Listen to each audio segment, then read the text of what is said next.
తెలంగాణ జాగృతి ఆధ్వర్యంలో కవిత గారు చేపట్టినటువంటి నిన్న కేసీఆర్‌కి నోటీసులు ఇవ్వడాన్ని ఖండిస్తూ ఇందిరా పార్క్ దగ్గర దీక్ష చేయడం, అది భారీ సక్సెస్ అవ్వడం అనేది జరిగింది. ఇక్కడ బీఆర్ఎస్ పార్టీ నేతలెవ్వరు పాల్గొనకపోవడం పెద్ద హాట్ టాపిక్‌గా మారింది.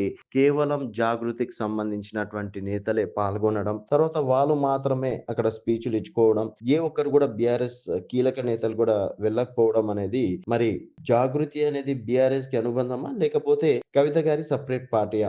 అండ్ పార్టీ నేతలే ఎవరు గూడా కవిత ప్రోగ్రామ్‌లో పాల్గొనవద్దని చెప్పారా? అన్నది 2 క్వెషన్ మార్కులున్నాయి. మరిప్పుడు కవితకి సపోర్ట్ బీఆర్ఎస్ చేస్తుందా? లేదా? ఎందుకంటే గత కొన్ని రోజులుగా లేఖ బయటికి రావడం, తర్వాత కేసీఆర్ చుట్టూ కొంతమంది దయ్యాలున్నారని జెప్పేసి అనడం, తర్వాత నన్ను మా నాన్నని వేరు చేసే కుట్ర జరుగుతుందని జెప్పేసి అనడం, తర్వాత బీఆర్ఎస్ బీజేపీతో పొత్తు పెట్టుకునే ప్లాన్ చేస్తుందని జెప్పేసి అనడం. ఈ విధంగా ఒక్కొక్కటిగా చూసుకున్నట్టయితే బీఆర్ఎస్ పార్టీకున్నటువంటి అంతో ఇంతో మైలేజ్‌ని కవిత రూపంలో పొయ్యిందని కొంతమంది నాయకుల అభిప్రాయం.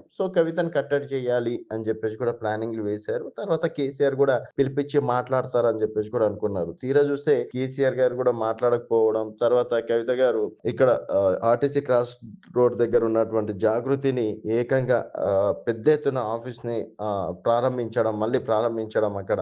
ఇవన్నీ చూసుకున్నట్టయితే కవిత నెక్స్ట్ రాజకీయం అనేది జాగృతి నుంచి ప్రారంభమవుతుంది. జాగృతి నుంచి పార్టీ పెట్టే అవకాశాలున్నాయని జెప్పేసి రాజకీయ విశ్లేషకులు కొంతమంది మాట్లాడుతున్నటువంటి మాట. ఎందుకంటే నిన్న కేసీఆర్‌కి ఇచ్చినటువంటి నోటీసుల కోసం దీక్ష చేస్తే బీఆర్ఎస్ నేతలు ఎవ్వరు ఎందుకు రావలేదు?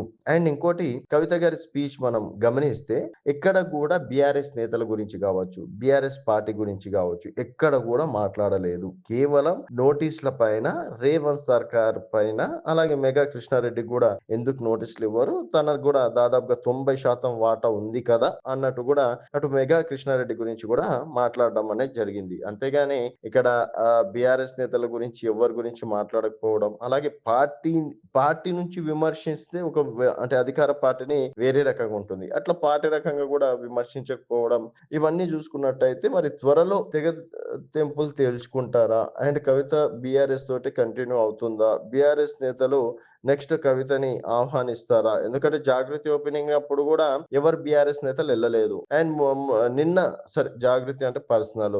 ఇప్పుడు నిన్నైతే కేసీఆర్ మీద యాంటీగానే గదా! మరి బీఆర్ఎస్ నేతలు ఎందుకు రాలేదు? కేవలం పార్టీ బాస్ అధినేత ఆదేశించినందుకే నిన్న అటెండ్ కాలేకపోయారా? అన్నది చర్చ. మరి దీనిపైన త్వరలో సస్పెన్స్ అని వీడుతుందా? లేదా మరి అదే ఎడమొహం, పెడమొహం తోటి కంటిన్యూ అవుతుందా అనేది వేచి చూడాల్సిన విషయం.